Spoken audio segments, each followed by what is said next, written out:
Fala pessoal, tudo certo? Sejam bem-vindos a mais um vídeo do canal Futeboso. E bom, nesse vídeo eu vou falar um pouquinho da rodada do Brasileirão dessa semana. Brasileirão que está se encaminhando para o seu final, para a sua reta final.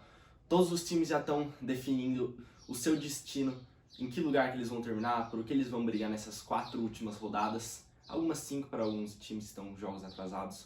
E bom, agora nessa semana vão ter vários jogos importantes, confrontos diretos, jogos de par de cima, de baixo da tabela que vão definir ponto a ponto em que posição cada time vai terminar. E bom, e por conta de estar no final do campeonato, alguns jogos atrasados de outras rodadas vão ter que estar chegando aí para toda a rodada 38 ser no dia 9 de dezembro. Bom, nessa rodada agora a gente vai ter na rodada 35 e um pouco do começo da 36, eu vou falar aqui. Vão ter jogos bastante importantes aí para o campeonato, praticamente finais de campeonato. E eu vou começar falando sobre Fluminense e Internacional, que vai ocorrer no Maracanã, um confronto direto do 7º e o 8º colocado do Brasileirão. Os dois ali brigando por uma vaga na Libertadores. Cada um ali com uma diferença mínima de pontos.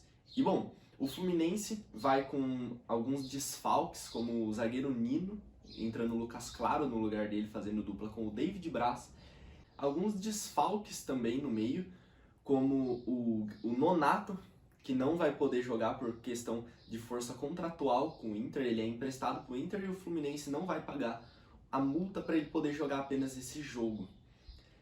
O Fluminense, depois desse último jogo, encerrou o jejum do artilheiro Fred, que não marcava há um tempo já. Ele marcou um gol de pênalti e isso pode dar confiança para o time, visto que o Fluminense aí, se ganhar do Internacional, vai dar uma desgarrada dele, vai poder abrir uma grande vantagem e vai se consolidar ali na briga por Libertadores, uma vaga direta com o Fortaleza, com o Bragantino. O mesmo Bragantino que vai jogar também, válido pela rodada 36, vai jogar contra o América Mineiro na Bia Bichedid, e esse jogo vai definir se ele vai ali tentar ainda buscar o Corinthians no G4 ou se ele vai ficar na 5ª colocação, 6ª colocação, brigando ali pela última vaga para a Libertadores direto. Outro jogo também muito importante é Santos e Fortaleza, válido ali pela 35ª rodada, e esse jogo envolve dois times de partes diferentes da tabela, mas eles não têm uma diferença de pontos tão grande assim, por incrível que pareça. O Fortaleza está ali na 6ª colocação e vai buscar uma recuperação após o trauma do 4-0 contra o Ceará 2 rodadas atrás. Tomou um 4-0 no Clássico Rei e por conta disso é um jogo muito importante para o time cearense. Já pelo lado do Santos, é um jogo importante para dar uma confiança a mais, para o Santos finalmente esquecer o rebaixamento, esquecer a briga para fugir do rebaixamento. E o técnico Carille vive ali um pequeno dilema. Ele já estabilizou o esquema de 3 zagueiros ali na defesa do time, mas ele tem um problema no meio de campo. Um problema até que bom, né? Vamos falar assim, que é a volta do volante de ofício, Camacho.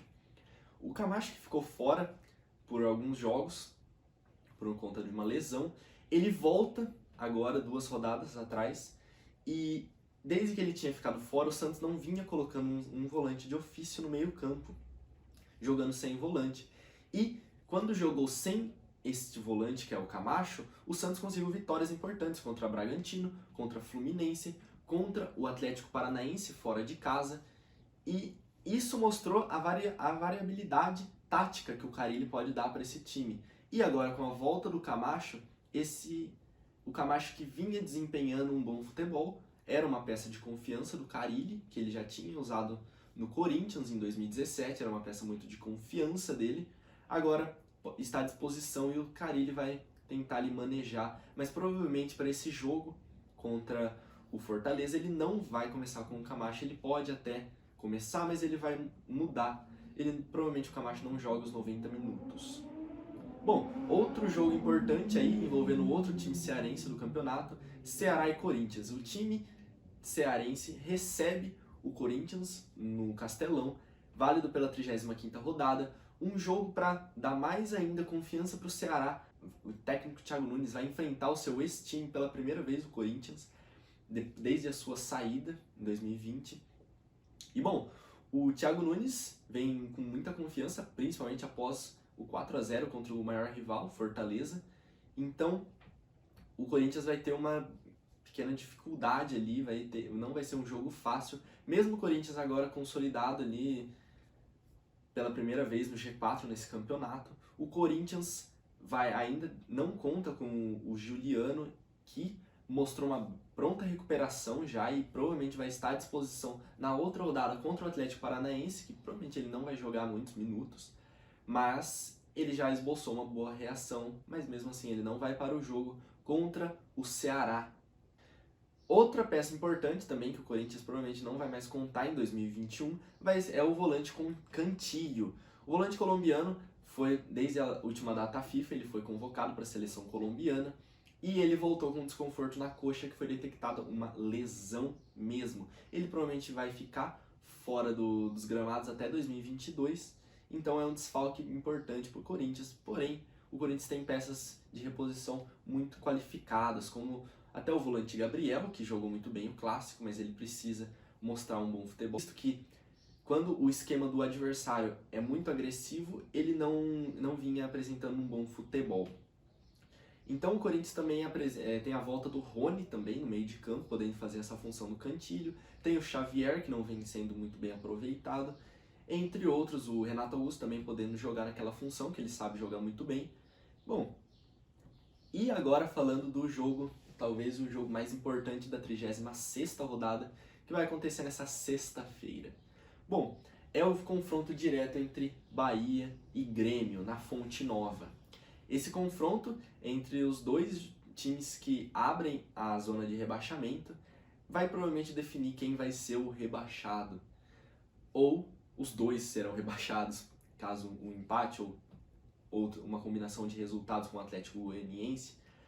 O time do Bahia vem aí numa péssima sequência. O Guto Ferreira esboçou um bom começo de trabalho, mas agora ele, provavelmente depois do trauma do jogo contra o Flamengo, que teve erros de arbitragem contra o Bahia não se mostrou muito forte mentalmente e não vem numa sequência boa. É a antepenúltima pior campanha do retorno do campeonato e vai para uma sequência muito difícil nesse final. Vai ter 2 confrontos diretos agora na sequência, contra o Grêmio e contra o Atlético Goianiense, que é um dos primeiros times ali fora da zona, que ainda correm muito risco.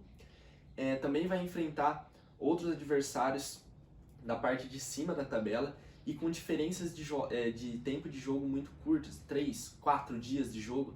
Então o Bahia vai enfrentar uma tabela muito difícil. É muito difícil o Bahia se salvar, mas o Guto Ferreira tem um trabalho muito consistente, é um técnico muito bem qualificado e pode sim salvar esse time. Já do lado do tricolor, o lado gaúcho, o Grêmio vem do empate contra o Flamengo, que muitos dizem que o Renato Gaúcho entregou para o Grêmio aquele empate, porém eu não acredito que o Renato Gaúcho tenha entregado totalmente esse jogo, mas ele fez uma forcinha ali para beneficiar o time do coração dele, o time onde ele é ídolo, que tem uma estátua no estádio.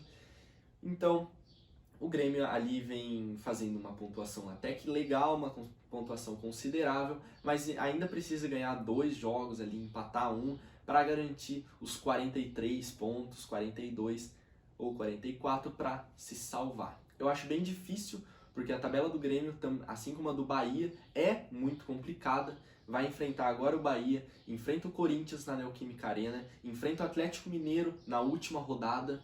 Então o Grêmio é muito difícil se salvar, mas o time vem confiante até. Uma vitória contra a Chapecoense, fora de casa, agora esse empate contra o Flamengo.